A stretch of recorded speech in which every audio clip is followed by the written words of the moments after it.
അതായത് travel ban, labour ban, emigration ban. പ്രവാസ ലോകത്ത് ഓരോ പ്രവാസികളും ദൈനംദിന ജീവിതത്തിൽ ഉപയോഗിച്ചുകൊണ്ടിരിക്കുന്ന, കേട്ടുകൊണ്ടിരിക്കുന്ന വാക്കുകളാണ് ഞാൻ ഈ പറഞ്ഞ 3 വാക്കുകളും. എന്നാൽ ചിലർക്കെങ്കിലും ഇതുമായി ബന്ധപ്പെട്ട വ്യത്യാസങ്ങളും ഇതിന്റെ പ്രത്യേക അർത്ഥങ്ങളും സാഹചര്യങ്ങളും ഒന്നും ഒരുപക്ഷെ അറിവില്ലായിരിക്കും. അതുകൊണ്ടാണ് അതിലൊരു ക്ലാരിറ്റിക്ക് വേണ്ടിയിട്ടാണ് ഞാൻ ഇന്ന് നിങ്ങൾക്ക് മുമ്പിൽ എത്തിയിരിക്കുന്നത്. ട്രാവൽ ബാൻ അഥവാ യാത്രാവിലക്ക് എന്ന് പറയുന്നത് ചില പ്രത്യേക സാഹചര്യങ്ങളിൽ നിങ്ങൾക്കെതിരെ, ഈ രാജ്യം വിട്ടുപോകുന്നതിന് എതിരെ ബന്ധപ്പെട്ട കേന്ദ്രങ്ങളിൽ അഥവാ കോടതിയുടെ ഉത്തരവിൻ പ്രകാരം എമിഗ്രേഷനിലും പോലീസ് സ്റ്റേഷനിലൊക്കെ രജിസ്റ്റർ ചെയ്യുന്ന ഒരു വിലക്ക് അല്ലെങ്കിൽ ഒരു പ്രൊസീജിയറാണ് നിങ്ങളുടെ യാത്ര വിലക്കിക്കൊണ്ടുള്ള ഒരു പ്രവർത്തനം. അതാണ് ട്രാവൽ ബാൻ. ഇത് വരാനുള്ള സാഹചര്യം ഒരുപക്ഷെ നിങ്ങൾക്ക് എതിരെ ഏതെങ്കിലും വ്യക്തികൾ ചില ഡോക്യുമെന്റുകളുടെ അടിസ്ഥാനത്തിൽ കേസ് രജിസ്റ്റർ ചെയ്യപ്പെടുകയും ഒരുപക്ഷെ ആ കേസ് കംപ്ലീറ്റ് ആവുന്നതിന് മുമ്പ് നിങ്ങൾ നാട് വിട്ടുപോകാൻ, രാജ്യം വിട്ടുപോകാൻ സാധ്യതയുണ്ട് എന്ന് സംശയത്തിൽ കോടതിയിൽ അപേക്ഷ സമർപ്പിക്കുമ്പോൾ ഒരുപക്ഷെ കോടതി ആ അപേക്ഷയിൽ തീർപ്പ് കൽപ്പിച്ച് നിങ്ങൾക്കെതിരെ യാത്രാവിലക്ക് ഏർപ്പെടുത്താൻ സാധ്യതയുണ്ട്. അതല്ലാതെ രണ്ടാമത്തെ സാഹചര്യം, ഏതൊരു ക്രിമിനൽ കേസുകളും അല്ലെങ്കിൽ ഏതൊരു കേസുകളും നിങ്ങൾക്കെതിരെ രജിസ്റ്റർ ചെയ്യപ്പെട്ടു കഴിഞ്ഞാൽ ആ കേസിന്റെ അറസ്റ്റ് വാറന്റ് രജിസ്റ്റർ ചെയ്യപ്പെടുന്നതോടൊപ്പം തന്നെ നിങ്ങളുടെ ട്രാവൽ ബാൻ ആക്റ്റീവ് ആവുകയാണ്. നാം എല്ലാവരും, പ്രത്യേകിച്ച് പ്രവാസികൾ എല്ലാവരും, ഈ അറസ്റ്റ് വാറന്റിനൊക്കെ ഉപയോഗിക്കുന്ന അല്ലെങ്കിൽ പ്രയോഗിക്കുന്ന വാക്ക് ട്രാവൽ ബാൻ എന്നാണ്. അഥവാ ഇവർ ഉദ്ദേശിക്കുന്ന യാത്രാ വിലക്ക് എന്നത് അറസ്റ്റ് വാറന്റ് എന്ന് പറയുമ്പോൾ ഓട്ടോമാറ്റിക്കലി നിങ്ങളെ കണ്ടു കഴിഞ്ഞാൽ പോലീസ് അല്ലെങ്കിൽ മറ്റുള്ള അധികാരികളെ അറസ്റ്റ് ചെയ്ത് ബന്ധപ്പെട്ട കേന്ദ്രങ്ങളിൽ ഹാജരാക്കുക എന്നാണ്. അതിന്റെ അർത്ഥം സ്വാഭാവികമായിട്ടും നിങ്ങൾക്ക് നേരായ മാർഗത്തിൽ എമിഗ്രേഷൻ വഴി നിങ്ങൾക്ക് ഈ രാജ്യം വിട്ടുപോകാൻ കഴിയില്ല എന്നതുകൊണ്ടാണ്.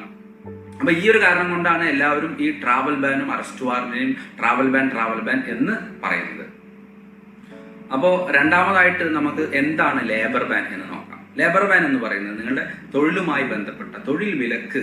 തൊഴിൽ ചെയ്യുന്നതിന് ചില പ്രത്യേക സാഹചര്യത്തിൽ തൊഴിലുടമയുടെ ആവശ്യപ്രകാരമോ അല്ലാതെയോ ഒക്കെ നിങ്ങൾക്ക് ലേബർ വകുപ്പ് ഉണ്ടാക്കുന്ന അല്ലെങ്കിൽ അവർ പുറപ്പെടുവിക്കുന്ന ഒരു വിലക്കാണ് തൊഴിൽ വിലക്ക് അഥവാ ലേബർ ബാൻ. തീർച്ചയായിട്ടും ഇങ്ങനെയുള്ള വിലക്കുകളിൽ ഒരു പ്രത്യേക പീരീഡ് പറഞ്ഞിരിക്കും. ഒരു എക്സാമ്പിൾ 6 മാസം എന്നോ 1 വർഷം എന്നോ ഒക്കെ. ഒരു കാര്യം പ്രത്യേകം മനസ്സിലാക്കുക, തൊഴിൽ വിലക്കുള്ള ഒരു വ്യക്തിക്ക് ഈ രാജ്യത്തേക്ക് പ്രവേശിക്കുന്നതിന് യാതൊരു വിലക്കുമില്ല. അവർക്ക് വിസിറ്റിംഗ് വിസയിൽ രാജ്യത്ത് പ്രവേശിക്കാവുന്നതാണ്. എന്നാൽ തൊഴിൽ വിസ നിങ്ങൾക്ക് അനുവദിക്കുന്നത് ഈ തൊഴിൽ വിലക്ക് കഴിഞ്ഞതിന് ശേഷം മാത്രമായിരിക്കും.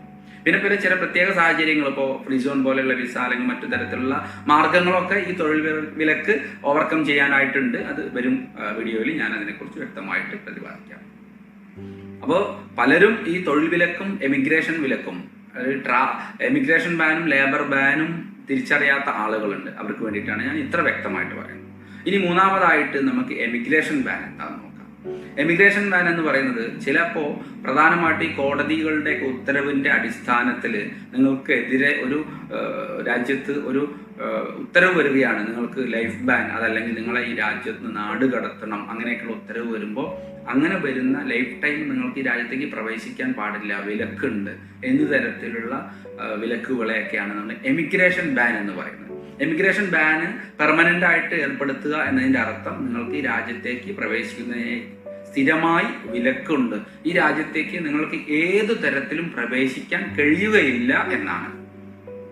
അപ്പോൾ എമിഗ്രേഷൻ ബാന് വരാവുന്ന സാഹചര്യം ഞാൻ പറഞ്ഞു. നിങ്ങൾ മാരകമായ കുറ്റകൃത്യങ്ങളിൽ ഏർപ്പെടുകയും നിങ്ങൾക്കെതിരെ കേസ് രജിസ്റ്റർ ചെയ്യപ്പെട്ട് ഏറ്റവും അവസാനം നിങ്ങൾ കുറ്റവാളിയാണെന്ന് അവസാന കോടതിയും വിധിക്കപ്പെടുമ്പോഴാണ് നിങ്ങൾ ഒരുപക്ഷെ ഇത്തരത്തിൽ നിങ്ങൾക്കെതിരെ ഒരു ഉത്തരവ് വരാനുള്ള സാധ്യത. അപ്പൊ അങ്ങനെയാണ് നിങ്ങൾക്ക് എമിഗ്രേഷൻ ബാൻ വരിക. അപ്പൊ ഞാനിപ്പോൾ പറഞ്ഞ കാര്യങ്ങളിൽ നിങ്ങൾക്ക് ഈ 3 ബാനുകളുടെയും 3 വിലക്കുകളുടെയും വ്യത്യാസം മനസ്സിലായിട്ടുണ്ടാവുമെന്ന് വിശ്വസിക്കുന്നു. അപ്പോൾ ഓക്കെ, ഇനി അടുത്ത വീഡിയോ ആയി വീണ്ടും കാണാം. Okay, by.